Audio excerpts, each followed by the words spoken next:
I thought moving in with my parents would give my twins and me a safe place to rebuild after my divorce. For a while it worked until my brother's baby arrived. Suddenly my children didn't matter. Their artwork vanished from the fridge. Their laughter was too loud. And one day I came home to find their beds shoved into a cold, damp basement. Babies deserve the best rooms, my mother said. They didn't know I'd been planning our escape for weeks, or that what happened next would change our family forever. This isn't just about leaving, it's about choosing to breathe again.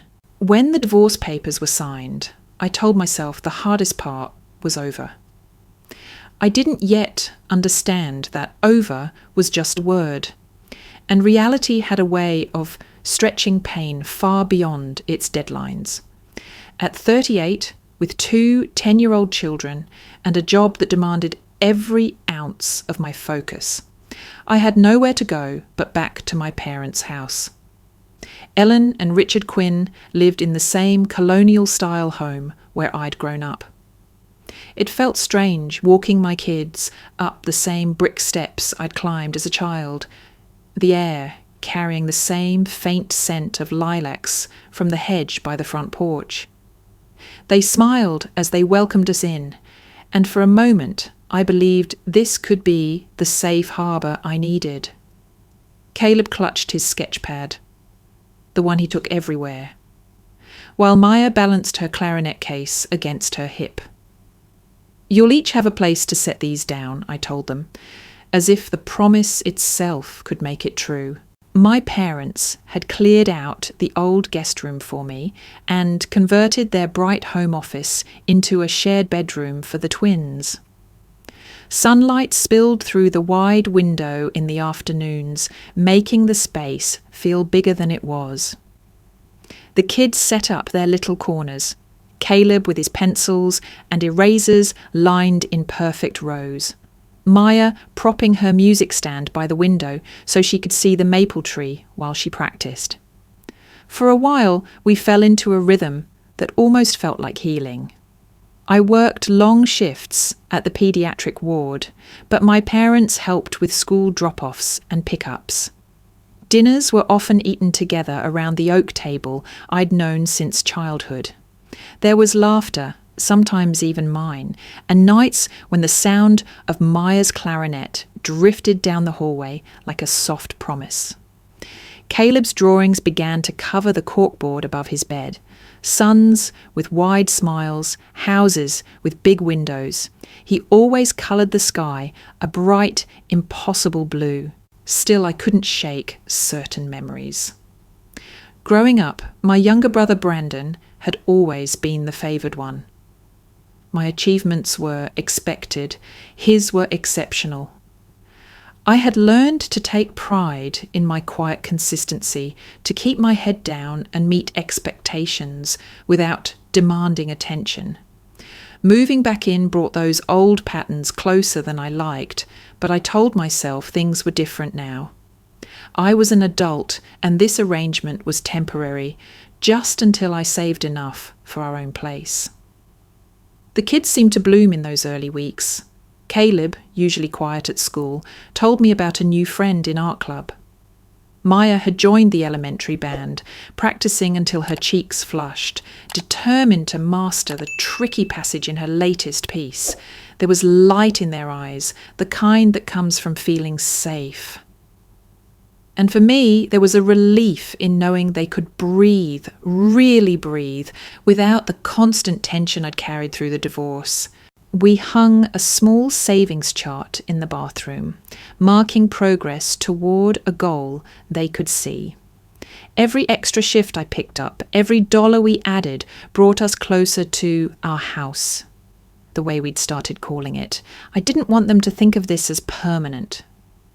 I wanted them to hold on to the idea that stability was something we were building together. There were moments in the quiet of late evenings when I'd stand in the doorway of their room and watch them sleep under the glow of the nightlight. Caleb sometimes clutched a pencil in his hand, as if he'd been drawing in his dreams. Maya's clarinet would be neatly packed away, but I could almost hear the echo of her last notes. These were the images I carried with me into the chaos of the hospital.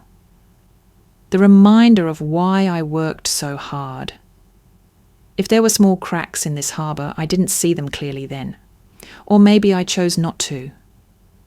The light through the window was still warm, the air still easy to breathe. And I clung to that, because I knew from experience that once the air turns stale, it's hard to get it back. The shift happened quietly at first, like a tide turning under the surface.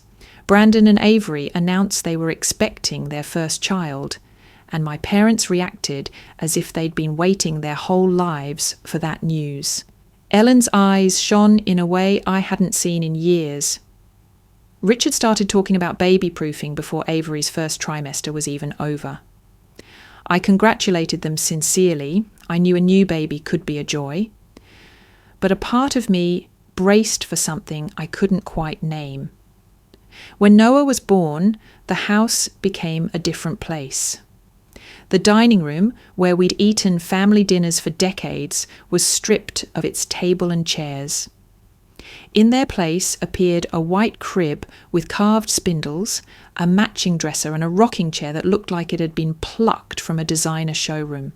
Ellen called it Noah's special space for when they visit, though Brandon and Avery had a 4-bedroom house of their own across town. Boxes from high-end baby boutiques appeared in the hallway, a state-of-the-art stroller that cost more than my first car, a digital baby monitor with multiple cameras, a custom mobile with handmade felt animals. My parents' generosity for Noah seemed boundless. It wasn't that I begrudged my nephew nice things. It was the way their focus narrowed until there was barely room for anything else. I started noticing decisions being made without me. Plans for family gatherings, changes to household routines, even the way common areas were rearranged, all discussed in my absence. One Saturday, I came home from a 12-hour shift to find the living room reconfigured. My kids' toy basket, which had sat neatly in one corner, was gone. I found it later in the basement storage room covered with a dust sheet. When I asked Ellen about it, she smiled as if explaining something obvious.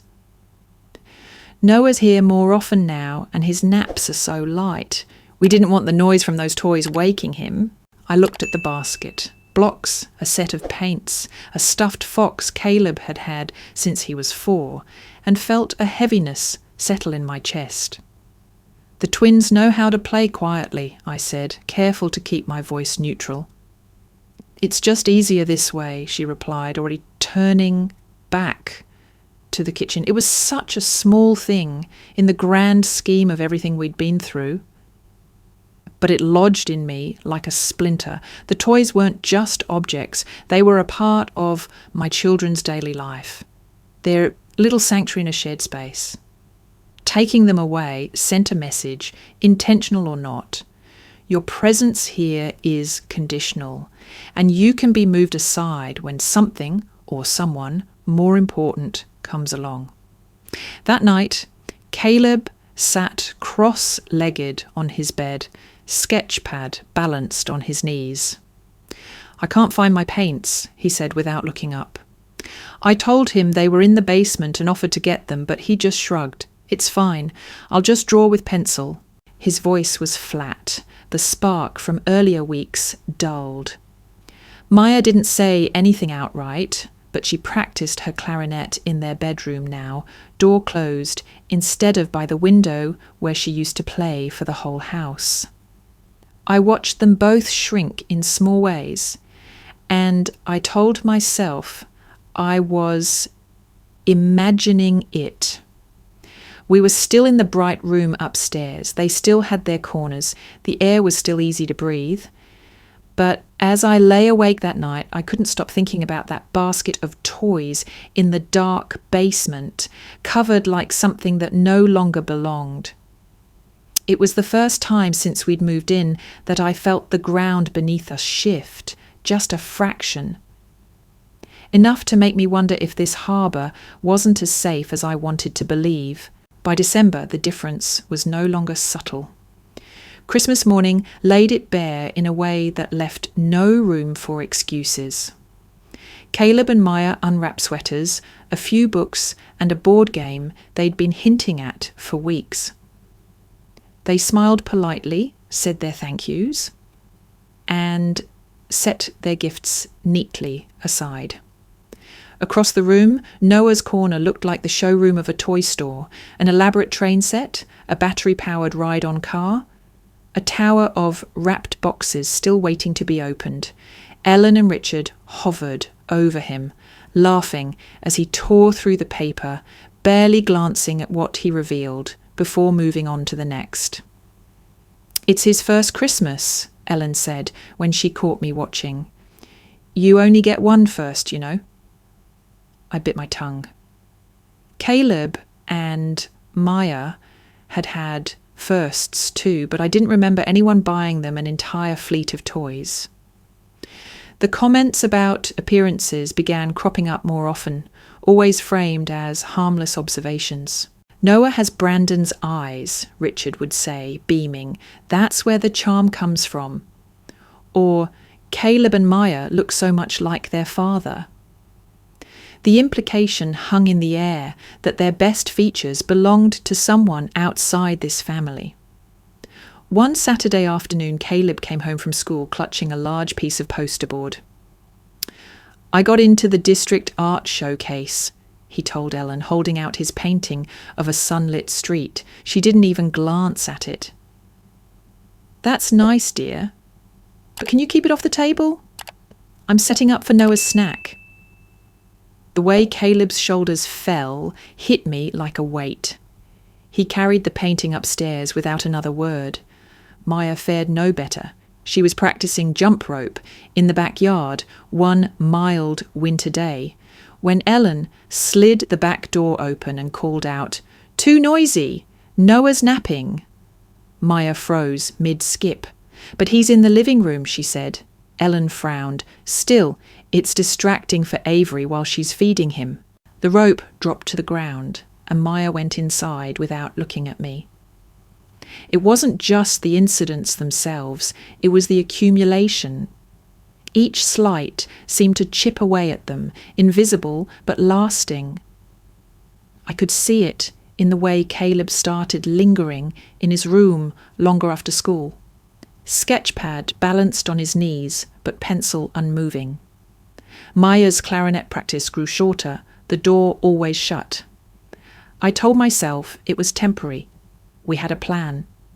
I was picking up extra shifts, cutting corners, watching our savings chart fill with careful, steady marks. 3 more months, I whispered to myself, when the urge to speak up burned in my throat. Just 3 more months. At night, I replayed the moments I'd stayed silent, imagining different responses. Standing up, pointing out the unfairness, drawing a line. But each imagined confrontation ended the same way. Tension thick enough to choke on, and my parents withdrawing what little help they were still providing. Without them covering pickups on my long shifts, without their roof over our heads, we'd be in trouble before we had the deposit saved. So I swallowed it. I smiled when Ellen handed me a list of house rules she thought would make things smoother for everyone, though the only new restrictions seemed to apply to my kids. I nodded when Richard joked about how some kids just need more discipline after Maya left a cereal bowl in the sink. I told myself I was protecting Caleb and Maya from open conflict, but I knew I was also protecting our timeline. If we could just make it to spring, I'd sign the lease on a small place of our own. I clung to that image. 3 sets of keys on a ring, sunlight spilling into rooms where my children could play without being shushed. Still, the splinter in my chest was there, pressing deeper. Every time I saw Noah's toys spread across the living room while my children's were hidden away, every time their accomplishments were dismissed or ignored, I felt it. I kept my eyes on the calendar, marking off the days. We were moving toward freedom, but we were still living in the shadow of someone else's spotlight. The breaking point that winter came over something as ordinary as Sunday dinner. Ellen had cooked a full spread, roast chicken, mashed potatoes, steamed carrots. We all sat around the table, Noah in his high chair between Brandon and Avery. For a while, it was the usual small talk, clinking silverware, the kind of background noise that's easy to fade into. Then Noah, mid-babble, picked up his plate of carrots and flung it to the floor. The crash was followed by a chorus of laughter from every adult except me. "He's just exploring," Avery said, brushing a smear of mashed potato from his shirt. Brandon grinned. "Future baseball arm, right there." Ellen leaned down to coo at him as Richard reached for a napkin. A few minutes later, Caleb, ever polite, looked at the platter of carrots and said quietly, "Could I have some bread instead?" He didn't whine or complain, just asked. Ellen's head snapped toward him. "In this house, we eat what's put in front of us. Don't be ungrateful." I felt my son shrink beside me, his fork lowering without another word. My chest tightened, the kind of ache that comes when you're watching your child learn, in real time, that fairness isn't guaranteed. Not even from family. That night, after the dishes were cleared and the kids were upstairs, I sat on the edge of my bed scrolling through my phone. I opened the Notes app and typed the date, the details of what had happened. Then I went downstairs and took a photo of the living room. Noah's toys scattered across the rug, my children's toy basket still missing from its corner. It felt strange, documenting my own home like I was building a case, but some instinct told me I might need these records. Over the next few weeks, I quietly gathered more. Screenshots of text messages where family plans were changed last minute. Because Noah needs his nap. Photos of Caleb's artwork relegated to a stack on the counter while the fridge was covered in snapshots of Noah's gummy smile. I didn't know exactly what I would do with them, but having them gave me a small sense of control in a house where I had so little. Then, in early February, I stumbled onto something that made my pulse quicken. Not from anger this time, but from possibility. I'd finished an overnight shift and stopped at the coffee shop near the hospital to decompress before heading home. On the community bulletin board by the door, among flyers for dog walkers and piano lessons, was a printed notice. For rent, 2BR cottage, walking distance to schools. Sun-filled rooms, fenced yard, available May. The photo was small, but it showed a white house with blue shutters, sunlight pooling on the front porch. I tore off one of the contact slips before I could talk myself out of it. That afternoon, while the twins did homework at the kitchen table, I stepped into the backyard to call the number. The rent was just within reach if I kept taking extra shifts. The owner was willing to consider a long-term lease. Most importantly, it was in our school district. I didn't tell anyone. Not Ellen and Richard, not Brandon, not even the kids. I'd learned enough in this house to know that some plans needed to stay mine alone until they were solid. Instead, I tucked the slip of paper into the back of my wallet and let the image of that sunlit porch root itself in my mind. That night, as I marked another week off our savings chart, I felt the smallest flicker of hope. We weren't there yet, but for the first time in months I could see a way out. The Mac Cam XUC rose again, faint but steady, against the backdrop of all the slights and dismissals.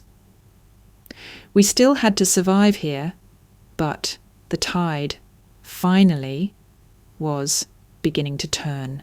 The day it happened was a Tuesday, one of those shifts where everything seemed to go wrong at once. I was midway through charting vitals on a feverish toddler when my phone buzzed in my scrub pocket. I ignored it. Patience came first, but it buzzed again and again, until I finally slipped it out to check during a lull. 3 missed texts from Caleb, 2 from Maya. Caleb, Mom, something weird is happening, Maya. Grandma says we have to move to the basement. This is not fair. Caleb, they're taking our stuff downstairs. Please come home. My stomach dropped. I typed back quickly.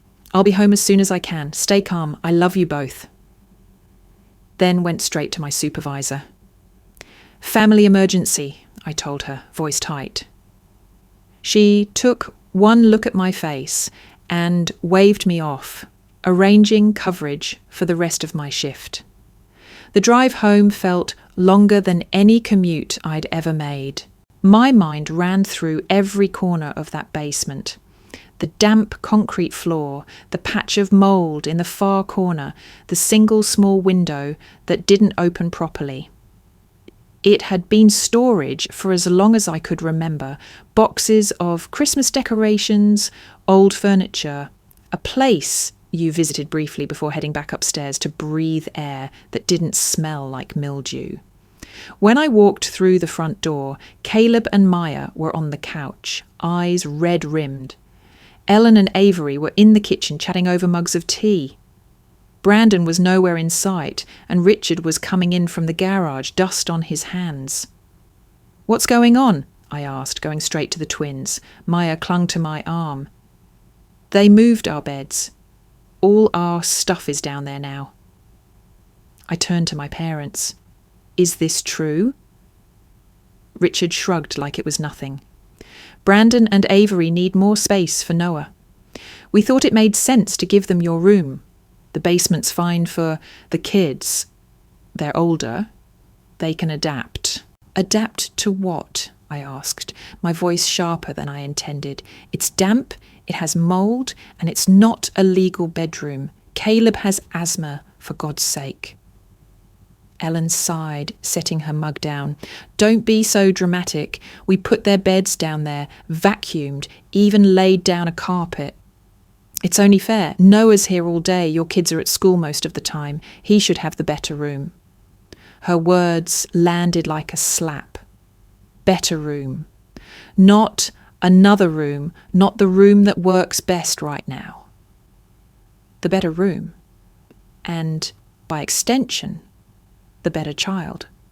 I glanced at Caleb, who was staring down at his hands, and Maya, whose jaw was tight with the effort of holding back tears. My pulse pounded in my ears. "You made this decision without asking me. And you're moving my children into an unsafe space to make room for a baby who has his own house across town." Avery appeared in the doorway, holding Noah. "We just need somewhere comfortable while the renovations are going on. It's not a big deal." "It is a big deal," I said, meeting her gaze. "It's my children's health and safety. That basement is not suitable for sleeping." Brandon's voice floated in from the hallway. He must have been listening. "Kids are resilient. We grew up in way worse." I almost laughed at the absurdity of it. Avery had grown up in a 5-bedroom home in the suburbs. "Resilient doesn't mean disposable," I said. The words sharp enough to slice the air between us, but they didn't see it. They never did. To them, this was logical. Shift the less important pieces to make more room for the ones they valued most. And my children, apparently, were the pieces they could move without consequence. The air in that kitchen felt thick, heavy. I could almost taste the dampness of the basement already, seeping into our lives before we'd even spent a night down there. I knew then that something had shifted beyond repair. That night, I tucked Caleb and Maya into their new room in the basement.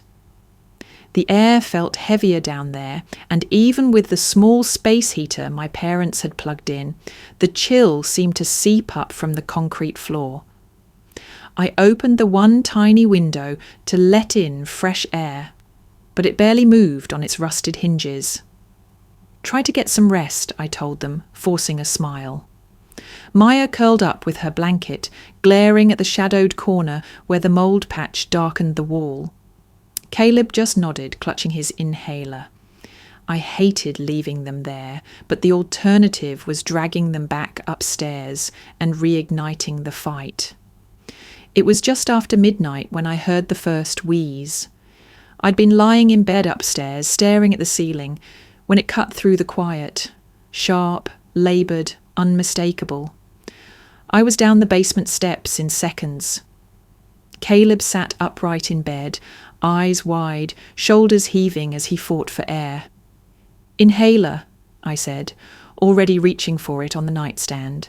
I guided him through 2 puffs, counted his breaths, then slipped the oximeter onto his finger. His oxygen level was low, but climbing. Maya sat beside him, pale and silent, her hand on his back. "This is exactly what I was afraid of," I muttered, mostly to myself. When his breathing steadied, I told them both to grab their blankets and come upstairs to the living room for the rest of the night. In the morning, Ellen frowned when she found us there. "Why didn't you just run the heater a bit higher?" she asked, as if this were a minor inconvenience. "Because it's not about the temperature," I said, keeping my tone level. "It's about mould spores, damp air, and a child with asthma." Richard waved a hand. "One little episode isn't the end of the world. He's fine now." I looked at them both, really looked, and saw no hint of concern, only irritation that I was making a fuss, and that's when something inside me shifted from holding on to the timeline to letting go completely. I knelt down so I was eye level with Caleb and Maya, who were watching the exchange like their lives depended on the outcome. "Pack your bags," I said quietly. Maya blinked. "What?" "Your most important things," I said. "Clothes, anything you can't sleep without, your schoolwork. We'll come back for the rest later." From behind me, Richard scoffed. "Oh, for heaven's sake, Amanda, stop being so dramatic. No one's asking you to leave." I stood up, still calm.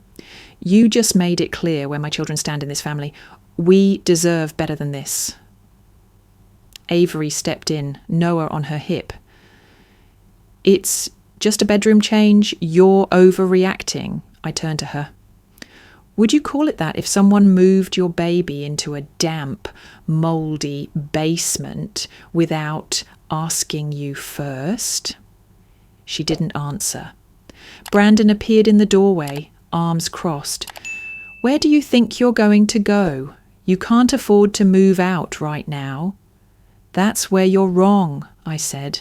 "I've been saving since the day we moved in, and 3 weeks ago I signed a lease on a house." The silence that followed was almost satisfying. Within 15 minutes, Caleb and Maya came downstairs with their backpacks. Caleb clutched his sketch pad and inhaler. Maya held her clarinet case like it was part of her.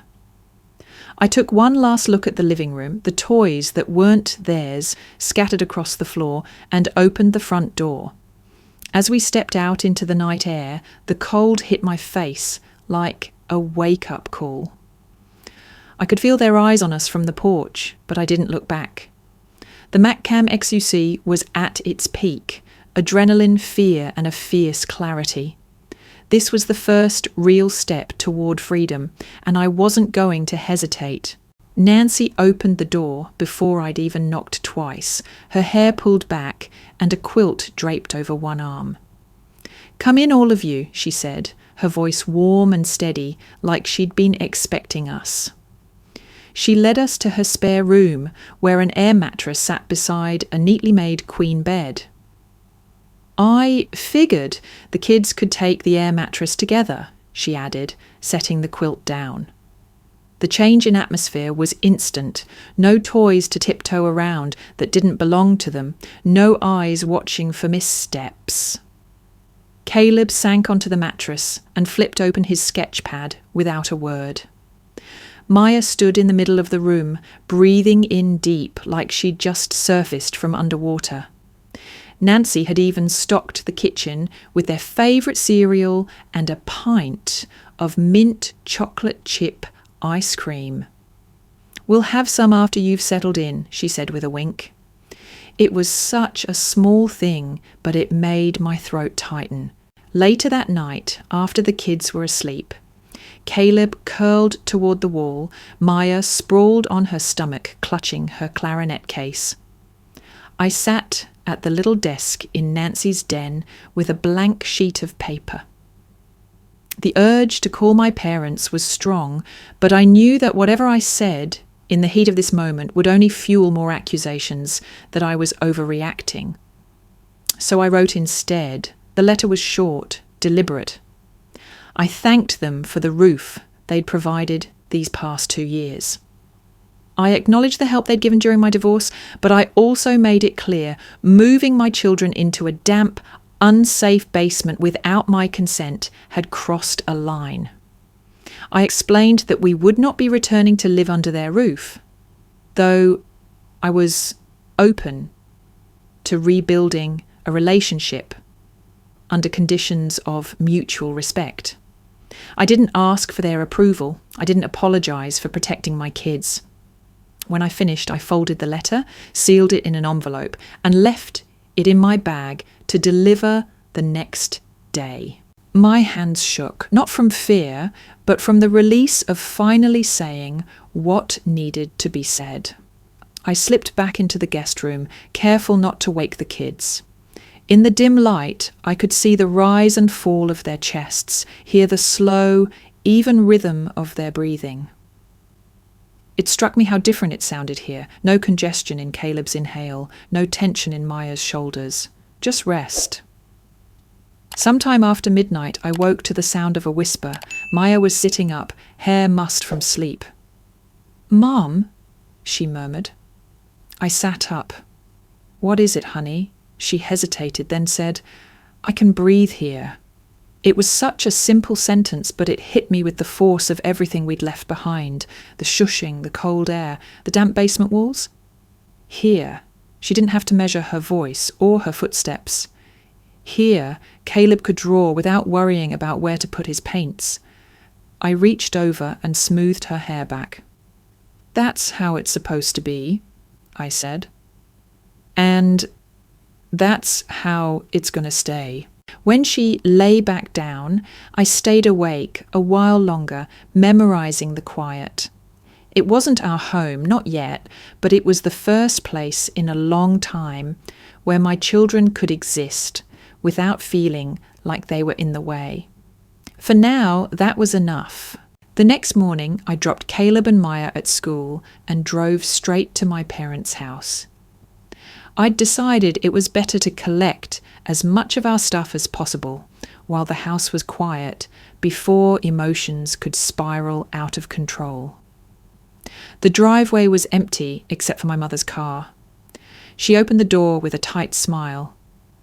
"Come to get a few things?" "Yes," I said evenly.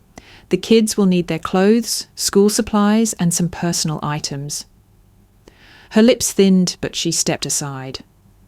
I moved through the house quickly, not lingering in the kitchen where Noah's high chair still sat front and centre. In the twins' old room, now stripped bare but for the furniture, there were still traces of them. A paper snowflake taped to the window, one of Caleb's pencil stubs on the floor. I packed methodically, keeping my breath steady.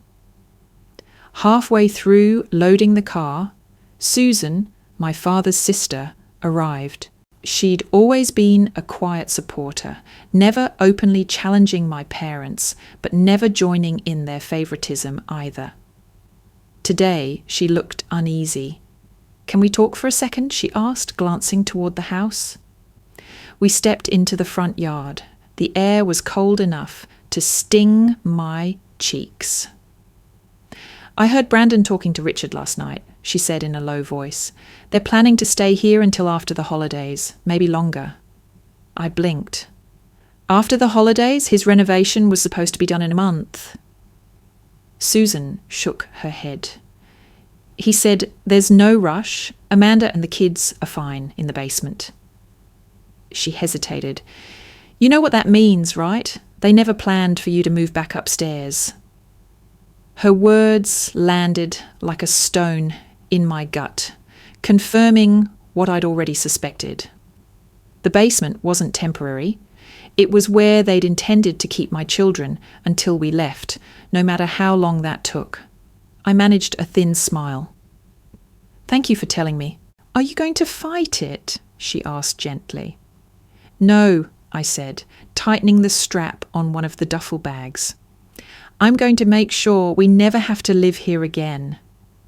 What I didn't tell her, what I hadn't told anyone but Nancy, was that the lease was already signed on a small 3-bedroom house across town. Move-in day was set for just over a week away.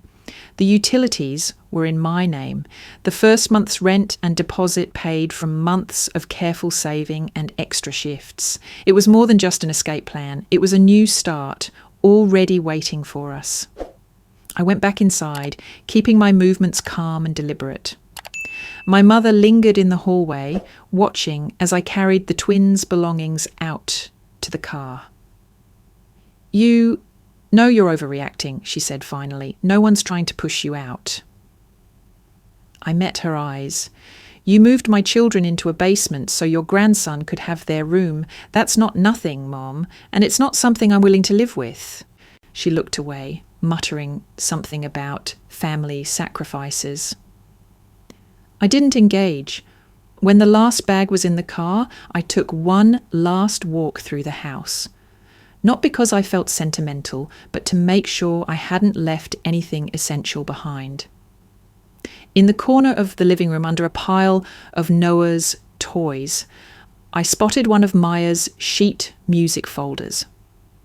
I slipped it into my bag, thinking of her words from the night before, I can breathe here. Driving away, I felt the knot in my chest loosen slightly. They didn't know I had a firm move-out date. They didn't know that the next time I came back here, it would only be to visit, on our terms. That knowledge was mine alone, and for the first time in a long time, it felt like I was holding the stronger hand. The week between leaving my parents' house and moving into the new place felt like holding my breath underwater. We were safe at Nancy's, but my mind was already leaping ahead to everything that needed to be done. Packing the rest of our things, confirming the furniture delivery, double-checking the utility start dates. I tried not to let the anticipation show too much. I wanted the kids to enjoy this in-between time without the constant weight of transition. Mornings were calm in a way I hadn't realised I'd been craving. Maya practised her clarinet in the living room while Caleb sat at the kitchen table sketching quietly. One afternoon, he showed me his latest drawing, a house with big windows and sunlight streaming in, the curtains billowing like they were caught in a warm breeze. It's called Sun Window, he said, smiling a little. The paper was edged in gold crayon, like the light was spilling beyond the page. That's beautiful, I told him, meaning it. And it wasn't just a picture, it was a wish, one I was determined to grant. 3 days before our move, I was out front, helping Nancy clear some leaves from her walkway when her next-door neighbour ambled over. He was in his late 60s, lean and wiry, wearing a faded baseball cap and work boots. "Morning," he said. "Haven't seen you around before." "I'm just staying here for a bit," I replied, wiping my hands on my jeans. He introduced himself as Mr. Delgado, a retired building inspector who still did part-time consulting for the city. When I mentioned I'd been living at my parents' place until recently, he asked where they lived. When I told him, his brows went up. That's over on Willow Street, right? Big colonial with the detached garage. That's the one, he nodded knowingly. I inspected that basement years ago for a water damage claim. You know it's not legally a habitable space, right? No proper egress window, moisture levels off the charts. Wouldn't meet code even with renovations. The words sank in slowly. I'd known in my gut the basement was unsafe, but hearing it confirmed by someone whose job was literally to assess those risks lit a spark in my chest. Yeah, I said carefully, I'm aware. If anyone's using it as a bedroom, that's a big violation, he added. Dangerous for kids, especially with respiratory issues. I thought of Caleb. His shallow breaths that first night down there, the way the air had smelled faintly of mould. My jaw tightened. But I didn't say more. I wasn't interested in launching a legal battle or sicking code enforcement on my parents. That would only deepen the rift, and right now my focus was on getting my children into a safe, permanent home. Still, his words gave me something I hadn't realised I needed. Validation. I wasn't imagining the danger, I wasn't overreacting, I'd been right to get them out. When I went back inside, Maya was working through a tricky section of her music, cheeks flushed with concentration. Caleb was shading the corners of his sun window drawing, adding tiny potted plants on the sill.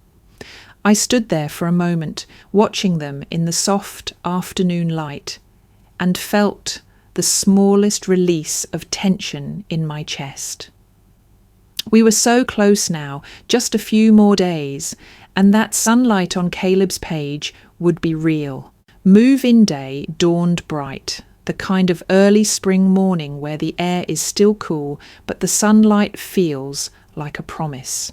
Nancy and a couple of my co-workers arrived early to help load the last of our things. The twins buzzed with excitement, darting between the car and the porch with armfuls of boxes. When we pulled up to the house, I saw it again, the small white frame with blue shutters, the tidy yard edged with daffodils someone else had planted seasons ago. It wasn't big, but it felt like it had been waiting for us. Inside, the light was the first thing I noticed. It streamed through the living room windows, spilling across the hardwood floors and warming the walls. Caleb set his sketch pad down on the windowsill immediately, running his fingers over the glass as if to make sure it was real. "This is the spot," he said, smiling to himself. The furniture delivery came mid-morning, and the house slowly took shape. Beds in the right rooms, a kitchen table in the corner that caught the afternoon sun, a couch angled toward the view of the backyard. Maya claimed the smallest bedroom, insisting she liked the way the sunrise would hit her music stand in the mornings. Caleb took the room at the back, where the light was softer, perfect for drawing. By late afternoon, everything essential was in place. We ordered pizza from the shop down the street, the kind that comes in oversized boxes with the cheese still bubbling. We sat cross-legged on the living room floor, paper plates balanced on our knees, laughing as Maya tried to teach Caleb how to fold a slice. The rye, keet, doraik. For the first time in months, I ate without the knot in my stomach tightening after every bite. That night, after the kids were asleep in their own beds, I stood in the middle of the living room and just listened. No footsteps pacing above me, no television blaring shows I hadn't chosen. No undercurrent of tension humming through the air. Just the creak of the house settling and the soft rustle of wind outside. The next day at the hospital, my nurse manager called me into her office. "Rachel, you've been stepping up a lot lately," she said. "We're opening a charge nurse position on the paediatric ward, and I think you'd be a great fit." For a moment, I could only blink at her. Charge nurse meant better pay, steadier hours, and a say in how the unit was run. It meant more time at home, more evenings where I could help with homework instead of waving goodbye on my way to a night shift. I'd be honoured, I said finally. Walking out of her office, I realised that in the space of 2 days, my life had pivoted. Home, stability, and now the possibility of a job that would make both even more secure. That evening, while I was unpacking a box of dishes, my phone buzzed with a text from Susan. Brandon and Avery are having a hard time. Without you there, your mum's exhausted trying to keep up with Noah and the house.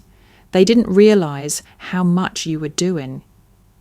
I stared at the message for a long moment, feeling a complicated tangle of emotions. Part of me wanted to say, of course they didn't realise. Another part, a quieter, more cautious part, hoped this might be the start of them seeing me differently. Not as a perpetual backup plan, but as someone whose presence mattered. 2 days later, Susan called. Brandon's been over here twice this week asking if you'd consider coming back for a while. Just until the renovations are done, she said. I almost laughed. Tell him thanks, but we're settled. Thought you might say that, she replied, a smile in her voice. But it's interesting watching them scramble. Your mum even mentioned she might have handled things differently if she'd known what it would be like without you. I didn't let that sink too deep. Regret was easier to voice than change was to make, but it was something. Maybe distance would do what confrontation never could. That night, as Caleb taped his sun window drawing to the wall above his bed, and Maya filled her room with the sound of her clarinet, I thought about how different our days felt now. No one was shushing them. No one was measuring their worth against someone else's. We were in a place where light reached every corner. And for the first time, I believed it could stay that way. It was a quiet Saturday morning when I saw my parents' car pull into the driveway. Caleb and Maya were at the kitchen table working on a puzzle, their heads bent close together, the late morning sun spilling over them. I stood at the sink, rinsing a mug, watching Ellen and Richard step out of their sedan in matching windbreakers, their movements stiff in the early chill. I opened the door before they could knock. "Hi," I said, my voice neutral. Ellen's eyes darted past me into the house. "It's smaller than I imagined," she said, not unkindly, but with that faint tone of assessment she always carried. Richard cleared his throat. "We thought we'd stop by and talk." I gestured toward the living room. They sat side by side on the couch, while I remained standing, leaning lightly on the armchair. Caleb and Maya stayed in the kitchen, but I knew they were listening. Richard started. "We've been thinking about, well, the way things happened. It's been harder than we expected without you there. Maybe it's time to come home." The words were careful, but the subtext was clear. We want the help back.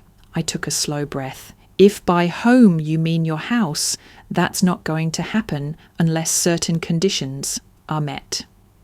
The most important is that Caleb and Maya are treated with the same respect and consideration as Noah. No more moving them to unsafe spaces, no more dismissing their achievements. Ellen's brows knit together. "You make it sound like we don't love them." "Love isn't just a feeling," I said. "It's the choices you make every day and the way you show people they matter. Right now, the kids feel like they rank below their cousin in your eyes." "That can't happen again." Richard shifted in his seat. "We could try, maybe start with a dinner, all of us together, like before." I hesitated. The part of me that wanted to protect the peace screamed to say no. But another part, the one that knew Caleb and Maya would eventually have to navigate a relationship with their grandparents, saw an opportunity if it was on my terms. One dinner, I said, at your house or here, doesn't matter. But we set some ground rules. Everyone speaks respectfully to and about each other. If there's a disagreement, we handle it calmly, and no one dismisses the kids' interests or achievements. Ellen opened her mouth, then closed it, as if she was tasting the words before letting them out. All right, she said finally. We agreed on the following Friday evening at my parents' house. As they left, Maya came to the doorway. Do we have to? She whispered. I crouched down so we were eye level. Just one dinner. We'll go in together, and if it gets uncomfortable, we'll leave together. This is just a chance to see if things can be different. All week, I kept my expectations low, but my boundaries firm. At work, the thought of the upcoming dinner ran in the background like an anxious hum. I distracted myself by diving into the charge nurse prep, shadowing the current lead, reviewing protocols, mapping out ideas for team communication. It helped to remember that no matter what happened at that dinner, our lives had already changed in ways that couldn't be undone. When Friday came, the twins dressed neatly. Maya in a navy sweater, Caleb in a button-down that made him look older than 10. I reminded them in the car. We're guests, but we're also family. We speak kindly, and we expect the same in return. If that doesn't happen, we go home. Walking into my parents' house felt surreal, like stepping back into a play I'd already closed the curtain on. The familiar smell of Ellen's roast chicken filled the air, the table set with her best dishes. Brandon and Avery were there.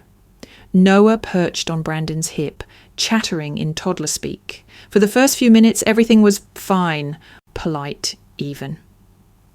Ellen asked Caleb about his art, and he told her about the sun window drawing now hanging above his bed. Maya mentioned an upcoming band concert, and Avery actually asked a follow-up question about her music. It was the first flicker of hope I'd felt toward this side of the family in months. We took our seats, passing dishes and making small talk. The atmosphere was tentative but calm, like everyone was aware of the unspoken truce. I kept my guard up, but for the first time, I let myself think. Maybe this could work. The MacCam XUC lifted, subtle but noticeable, a fragile hope that maybe, just maybe, we could build something better than what we'd left behind. Halfway through the meal, I noticed Noah squirming in his booster seat. His cheeks flushed a deeper pink than the warmth of the dining room could explain. He pushed his plate away and whimpered, a thin thread of sound that drew every adult's eyes. Avery reached over. "What's wrong, buddy?" But before he could answer, his body stiffened and his small hands jerked uncontrollably. The room froze. Brandon's fork clattered to the table. "What's happening?" I was already moving. "He's seizing," I said, my voice low but firm. "Brandon, lay him on the floor, gently, now." They obeyed without question, panic written across their faces. I knelt beside Noah, tilting him onto his side to keep his airway clear, sliding a folded napkin under his head. "Someone check the time," I said. Richard's voice trembled. "It's 6:42. I kept my eyes on Noah, counting his breaths, watching for any sign of obstruction. "Stay back, give him space. He's still breathing. Brandon, loosen his collar." The seconds stretched, heavy with the sound of shallow gasps and the occasional clink of a glass as someone's hand shook. At just under 2 minutes, the jerking slowed, his small frame relaxing into stillness. His breathing steadied, though his eyelids fluttered, disoriented. "We need to get his temperature down," I said, glancing at Avery. "Cold compresses now, and call his paediatrician. Tell them exactly what happened." Ellen returned from the kitchen with a damp towel, her face pale. She crouched beside me, handing it over like it was a lifeline. Within 15 minutes, Noah was lying on the couch, drowsy but stable, his forehead cooler under the cloth. Avery sat nearby, her hand resting on his leg, eyes glassy. Brandon stood by the armrest, still pale, like the adrenaline hadn't quite drained from his system. "Was that dangerous?" Ellen asked quietly, almost afraid to hear the answer. "It could have been," I said. "Febrile seizures aren't uncommon in kids, but they still require monitoring. You did the right thing by not trying to hold him down." Richard cleared his throat, his voice unsteady. "You knew exactly what to do. You didn't even hesitate." "This is my job," I said simply. Though it wasn't just training, it was instinct. When a child is in trouble, you move. For a moment, the room was silent except for the low hum of the heater. Then Ellen said, "Rachel, thank you." Her voice cracked on the words. I nodded, accepting the gratitude but not letting it blur the lines I'd drawn. "I'm glad I could help, but this doesn't change the fact that my kids need to be treated fairly. That's non-negotiable." She met my gaze, and for the first time in months, I didn't see defensiveness there, just something softer, more uncertain. After dessert, Brandon carried a still sleepy Noah to the car. Avery followed, murmuring a quiet thank you as she passed me. Richard lingered, picking at an invisible thread on his cuff. "We might have underestimated you," he admitted finally. "You've always underestimated me," I said, not unkindly. "That's why I had to leave." As they drove away, Maya slipped her hand into mine. "You saved him," she said. "I helped him through something scary," I corrected gently. "That's what we do for people, even if things are complicated." The MacCam XUC had surged to its peak, adrenaline, fear, urgency, and now it eased into something warmer. I had proven, without intending to, that my value in this family wasn't conditional. But even in that warmth, the boundaries stayed firm. This dinner hadn't been about proving myself. It had been about protecting my kids, and that part would never change. By early summer, the rhythms of our new life had settled into something steady and bright. Caleb's art teacher called one afternoon to tell me his sun window drawing had been selected for the local youth art exhibition. When I told him, his eyes widened and then crinkled into the kind of smile that still caught me off guard. Open, unguarded, proud. The evening of the show, he stood in front of his framed piece in the gallery, his hair smoothed down for the occasion, explaining to a curious stranger how he'd layered the gold crayon to make the light look alive. Maya hovered nearby, her clarinet case slung over her shoulder, ready to head to her own band rehearsal after the event. She'd made it into the school's advanced band, her name on the roster like a quiet declaration, "I belong here." At work, my role as charge nurse had officially begun. The first weeks were intense, balancing staff schedules, coordinating with physicians, managing the ebb and flow of the paediatric floor. But it was the kind of challenge that felt expansive rather than draining. My shifts ended earlier now, and more often than not, I was home in time to make dinner, with the twins, music or laughter spilling from their rooms. It would have been easy to believe the storm behind us had passed completely. But family history has a way of finding the cracks, even when you've built new walls. One Saturday in July, Susan called me. "Just a heads up," she said, her voice low. "I overheard Aunt Linda telling someone at a barbecue that you left your parents' house in a fit of anger. That you stormed out because you didn't like sharing space with your brother's family." I felt my jaw tighten. That's not what happened. And she knows it. She's telling it like you overreacted, Susan continued, and that the basement thing was just temporary and you made a big scene for nothing. For a moment, the familiar frustration rose, hot and insistent. But then I remembered the folder tucked into my desk drawer at home. The one I'd started months ago, back when the favoritism was still subtle but insidious. Inside were photos of the basement, the mould on the wall, the texts from Caleb and Maya the day their beds were moved. Notes from my phone detailing each incident. I hadn't collected them to shame anyone. I'd collected them so that, if the story was twisted, I could protect the truth. "I've got it covered," I told Susan.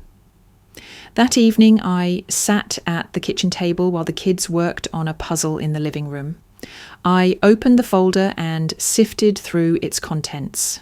There was the shot of Caleb's toy basket hidden in the basement storage, the note from Ellen about making sacrifices so Noah could have the best room, the time-stamped text from Maya. This is not fair. It wasn't anger I felt as I looked through them now. It was clarity. The next day, I called Aunt Linda. My voice was calm. "I heard you've been talking about why we left Mom and Dad's.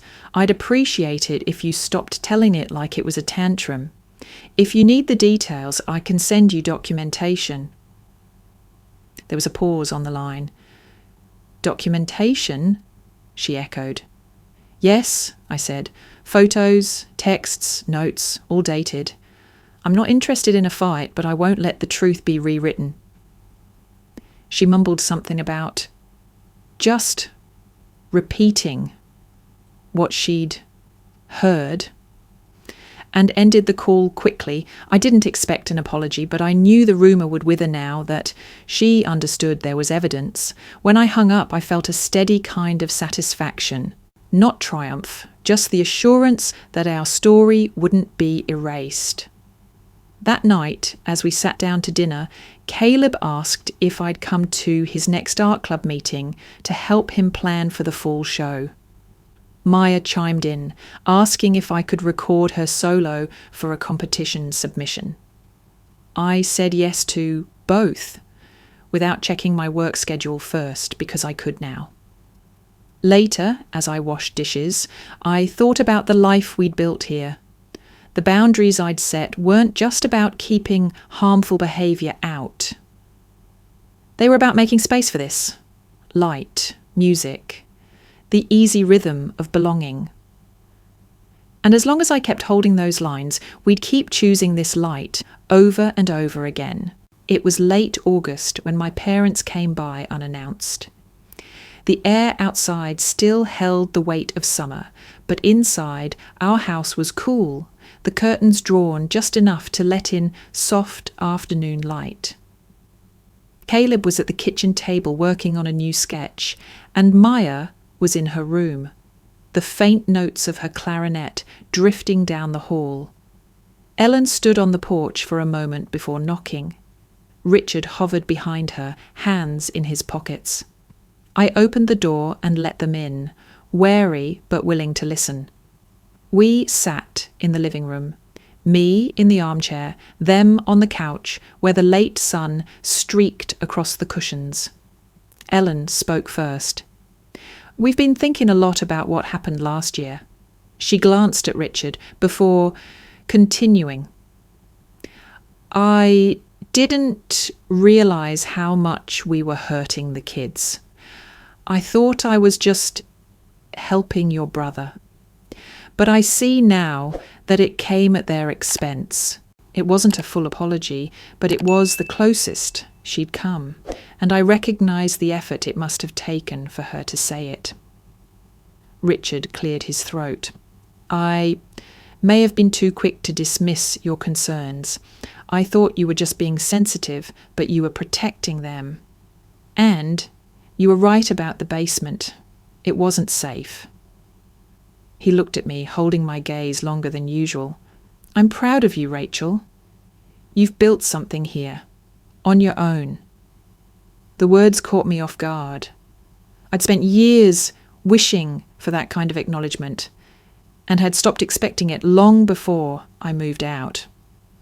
Now hearing it felt like a door cracking open, not wide enough to erase the past, but enough to let in a little more light. "I appreciate you saying that," I replied. "But understand, this works because we have boundaries. Caleb and Maya deserve to feel safe and valued, no matter where they are." Ellen nodded, her expression more thoughtful than defensive. "We want to do better," she said quietly. We talked a little longer about Caleb's upcoming art events, Maya's music competitions, and my new role at the hospital. They didn't linger. When they left, it was with a promise to see us at the kids' next performances. That weekend, I hung Caleb's framed sun window drawing in the living room, above the spot where the afternoon light poured in. The gold crayon in the picture caught the real sunlight, making it seem to glow from within. Caleb stood beside me, his hands in his pockets, looking at it with a quiet pride. "It's like the room in the picture is part of our house now," he said. Maya came in from the backyard, clarinet in hand. "Can I practice in here?" she asked, already setting up her stand by the window. She launched into her solo, the notes clear and confident, filling the space that had once been silent or shushed. I sat back on the couch, watching them both, Caleb with his art, Maya with her music, and felt the Mac-Cam souk reach its final peak. Not the sharp surge of adrenaline or confrontation, but the steady, sustaining lift of knowing we were exactly where we belonged. The air in the room felt open, easy. We could breathe here, really breathe, not because someone allowed it, but because we had chosen this place, this light, this life. As the last notes of Maya's clarinet faded and the sun dipped lower, casting long, warm shadows across the floor, I realised that this was the true ending to the story we'd been living. Not the day we walked out of my parents' house, but the day we filled our own with light and respect, and decided never to let go of either. Let go.